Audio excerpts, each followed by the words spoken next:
Hello, good morning or good afternoon, depending on your time zone. My name is Robert Schoenberger, and I'm the editor-in-chief of IndustryWeek. And welcome to Production Pulse, our bi-weekly series where we discuss issues important to the manufacturing world. And what could be more important on this Halloween day than candy? Obviously, we all love it, or we should love it. If you are one of those people who don't eat processed sugar, I'm apologizing to you for the lack of joy in your life. But for the rest of us, we're going to celebrate the best holiday of the year because it is centered around the eating of chocolate and other great things. I grew up in a household where my parents didn't provide us a lot of sugar, so Halloween was the best day of the year for all of us. My sister still calls it the only holiday worth celebrating out of the entire year. Joining me to discuss all things candy are two of my colleagues here at Endeavor Business Media. We have Andy Hanacek, who's the senior editor of Food Processing Magazine, so deals a lot with the industry making candy. And we have Linda Becker, who is the editor-in-chief of Automatic Merchandiser and Vending Market Watch. And in those roles, Linda gets to see gets to go to candy shows and see what sort of confections are coming our way from the major producers. So, Linda and Andy, welcome. Thanks for joining me today. Thanks for having me. Same, thanks. So, Andy, we were talking before we started today. You have some statistics for us about the importance of Halloween to the candy industry. Can you give us some stats? How much of the profits come from this day of the year? Well, first, Robert, do you like my costume? I'm dressed up as an editor-in-chief because I'm not an editor-in-chief yet, but Dave Fusaro is. But I figured, I'd wear my costume today for this live event. So I hope everybody appreciates that. I barely anyway, stats, fun facts. There's a lot, on food processing, in the lead up to Halloween, we obviously get a lot of pitches, a lot of data, a lot of information from processors and, data providers, market service providers, those kinds of folks. Some cool things, those of us who have celebrated Halloween for many years, like Robert mentioned, be interested to know, 97% of Americans are going to hand out chocolate and candy this year, according to the National Confectioners Association. More than 2/3 of those people, they give trick-or-treaters 2 to 3 pieces of candy. I know, I usually stick around here at the house while my kids, who are now grown, one of them doesn't even trick-or-treat anymore, but the younger one goes out with my wife and they go trick-or-treating. But I hang out here because my waistline doesn't need all that extra Halloween candy lying around. So I want to get rid of it. And it's always a gauge. How many pieces of candy am I supposed to give these kids? And it obviously varies based on how many kids show up. You got to kind of guess. But again, more than 2/3 of folks give trick-or-treaters 2 to 3 pieces of candy. I think this one's funny because I think, more than half of parents admit that they steal their kids' Halloween treats after the fact, which means that the other half is probably lying. Yeah, guilty there. So, but supposedly more than half steal their kids' treats.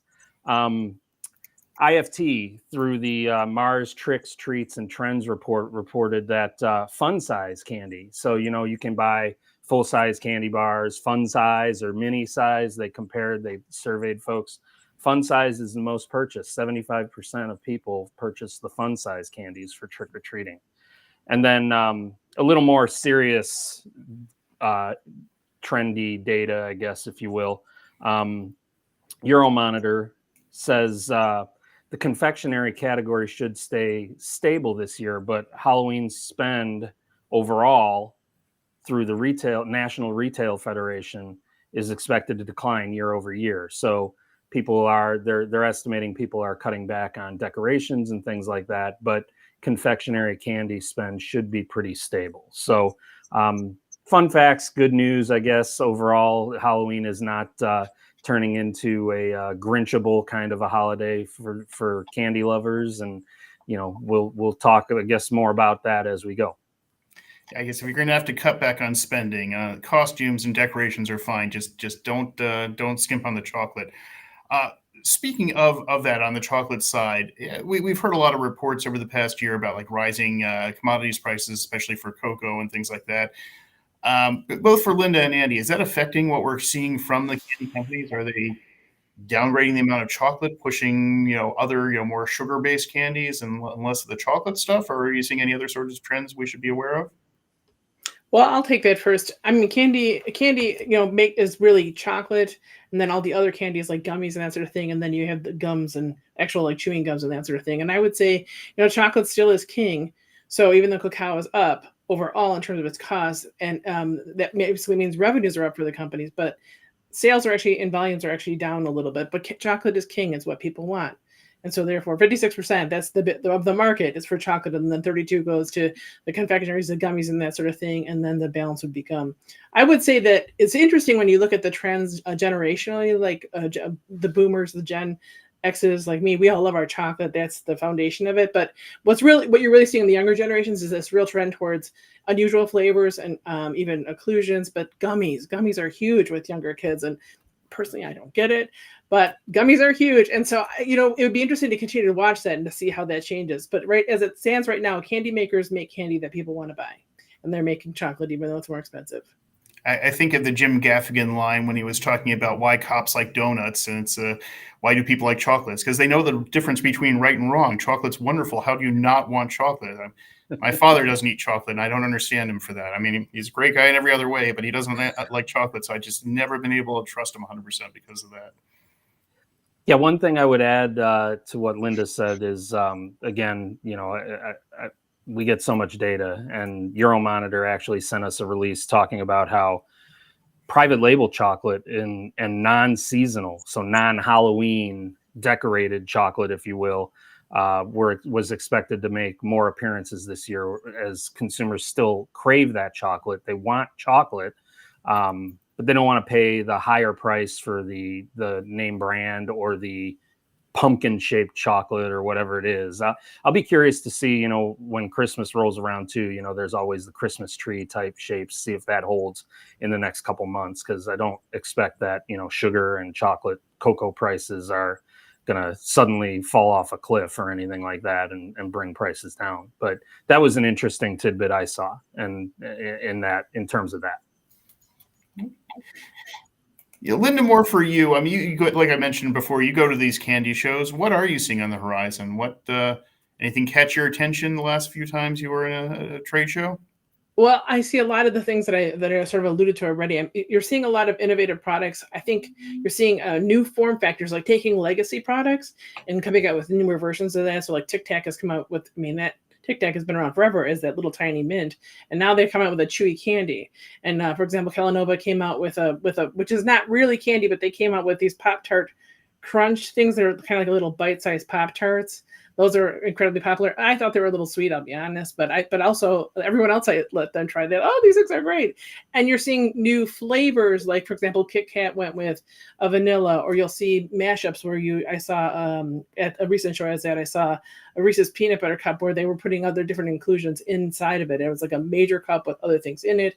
So in a lot of cases, we're seeing a lot where you're taking these traditional legacy brands and innovating. And on the gummies and the confectionery side, I think that you're just seeing more flavors, flesh flavors, a lot of limited time only things. I saw this week a candy that was taking a gummy and doing inclusions like strawberry seeds, real seeds, because the back to the Gen Alpha and Gen Z, they like exotic flavors. They were raised by millennials that, gave them avocado when they were babies, that's not that exotic to, them, but to like my mother would have never given that to me as a child in the 70s, let's just say, so, so you look at that, you say, wow, so they're looking for very flavorful things, new flavors that are going to be coming to the market. They're always looking for new mashups of things. That's the novelty. And then healthy convenience is a big deal. So when you can compare that, like the healthy label with whatever you're offering as a confectionery, like a fruit bar or a protein bar, and so you get that indulgence with also the sweet. Yeah, these generational changes. I hadn't thought about that, but some of these flavor technologies are relatively new, maybe 15, 20 years old. So I think of my daughter who was raised on some of these, we had watermelon Jolly Ranchers when I was a kid, but some of these really odd, passion fruit, strawberry, or these other things that came out, and were just constant. Every time we were at the grocery store, there was another 4 or 5 weird twist flavors, and that's what she gravitated towards. Mm-hmm. Well, one of the things that I've seen is resizes, like different in sizes. Like Andy alluded to the fun size and the full size candy. Like you're also seeing like Chips Ahoy came out with a big cookie, a big soft chewy cookie, for example. That's another thing where again you're taking these legacy brands and you're finding new ways to connect with the marketplace with products that might resonate. So, Andy, over to you. We talked about this a little bit also offline, but where does the candy come from? Where is most of it manufactured? Is it regionally all across the country, or are there a few hot spots for candy production? Yeah, I mean, this allows me to boast a little bit about Chicago, I guess, my hometown here and where I'm located. It was funny because I didn't really think about it too much. And it was funny that when we were planning for this, you brought up that question, because a couple of weeks ago, I'm scouring the wires for news, and the World Business Chicago group sent out a press release talking about how Chicago is the king of Halloween candy and Halloween treats. And then it got me to thinking, I grew up here, and I think, folks who have seen me on this Production Pulse know this. I think I talked about it last time. I grew up on the south side of Chicago. I live on the north side now. And I thought about it, and I'm like, you know what?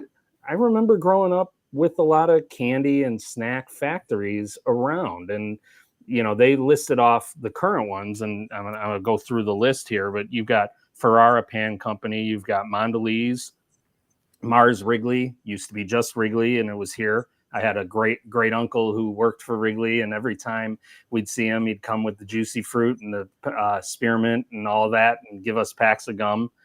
Tootsie Roll, that was in Chicago. I grew up not far from there. Ferrero, which owns Ferrara now as well. They're more Illinois based, and they just built a huge, I think, Kinder Bueno plant down in Bloomington, which is not that close to Chicago, but for anybody else who lives in the U.S. probably thinks it's that close. And then there was historically the Blummer chocolate factory, which was still downtown until earlier this year when they closed it. And that was a very legacy, traditional kind of neat thing, to see if you were downtown. Those were the ones that were on the list that this World Business Chicago shared. But then again, I got to thinking, and I'm like, what about Fannie Mae candies? Fannie Mae is Chicago.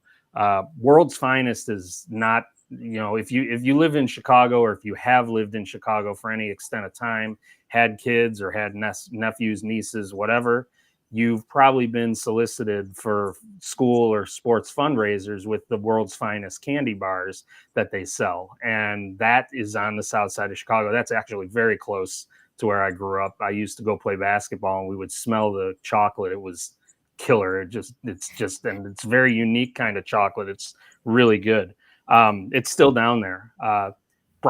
Old Brock's Candy Factory, that used to be on the west side. That's, I'm pretty sure, long gone. If you saw, I forget which Batman movie, they actually blew up a factory in it. That was the old Brock's factory. They blew up because it was abandoned. But then getting into, Halloween, if you think about trick-or-treating when you either go with your kids or when you used to go, it wasn't always candy that ended up in your buckets. You would get little popcorn bags or snack bags or things like that. You've got plenty of snack factories around Chicago, Jay's Chips, Vintners, all those kinds of places. The newer, trendier place is Garrett Popcorn. That's still obviously around. You could get that at probably both airports.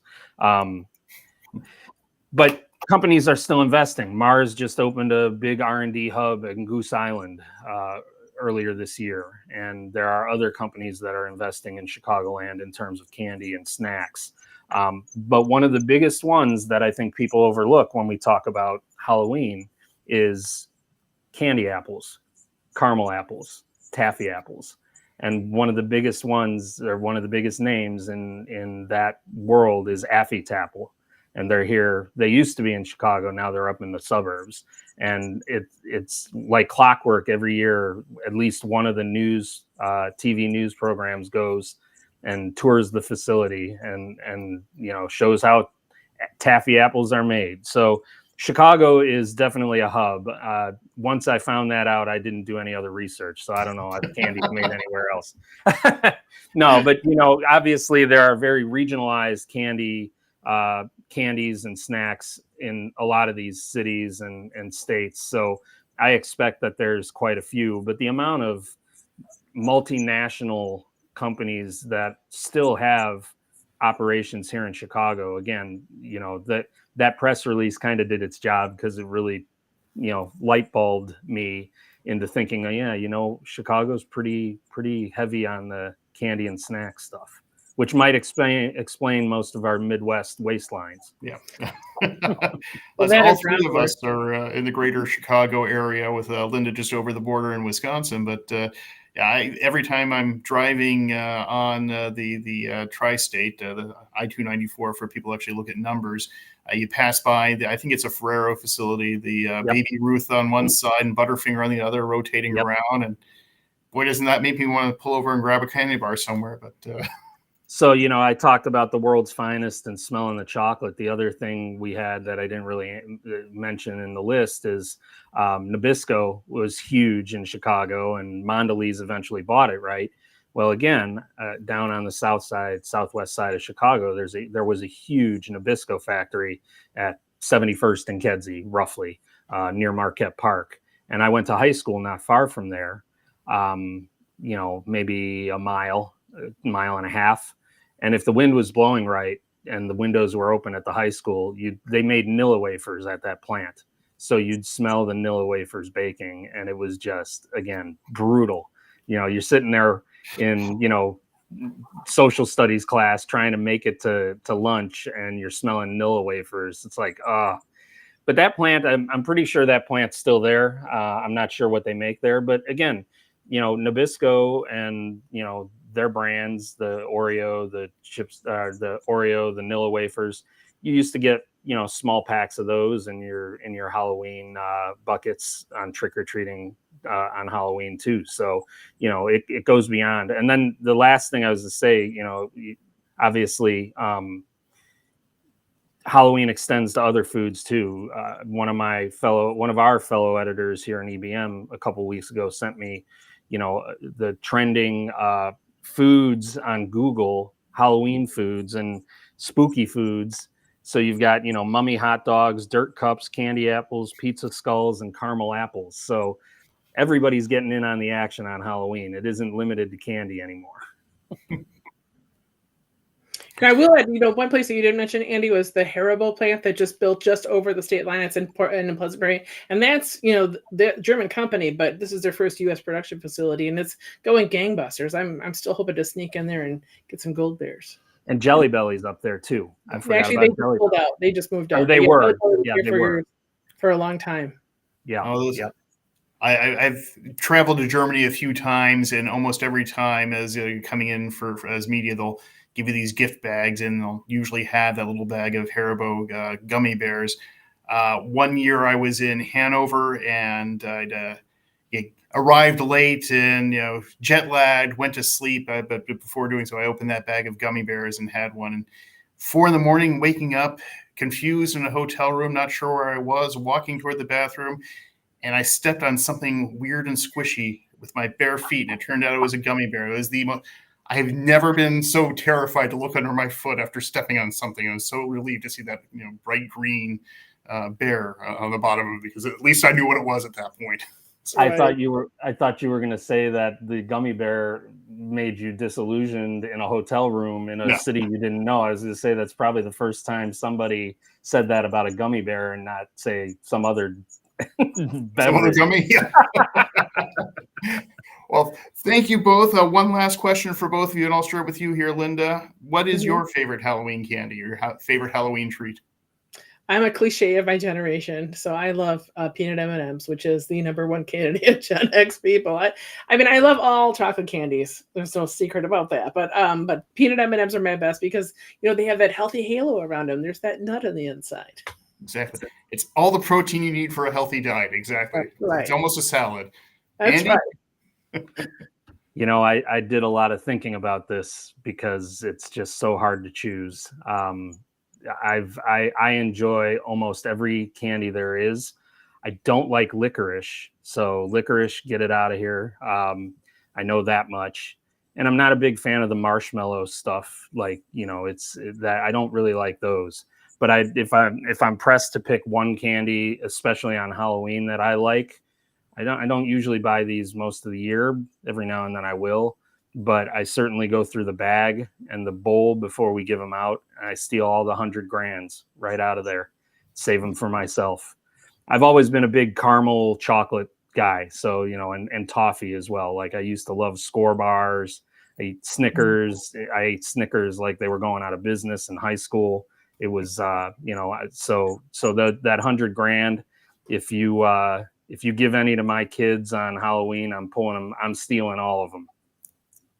Now, for me, I'm closer to you, Linda. It's that Reese's peanut butter cup for me. But yeah, Andy, if you really want to hate licorice even more, find yourself in Scandinavia somewhere and try the salted licorice, which I bought a bag at a cousin's recommendation when I was on a business trip out there. And, for $2 at a 7-Eleven or €2 at a 7-Eleven, I'm amazed that was considered even a food stuff at all. It uses it's not even sodium salt. It's some sort of alkaline salt that is the most aggressive salt flavor you've ever imagined. So you pop it in your mouth and all you taste is salt until that finally gives way to the second flavor, which is menthol, some sort of really strong menthol flavor. And then once you get past all of that, you get the black licorice flavor. So there's no treat involved. It just goes from one bad flavor to the next, and until you spit it out.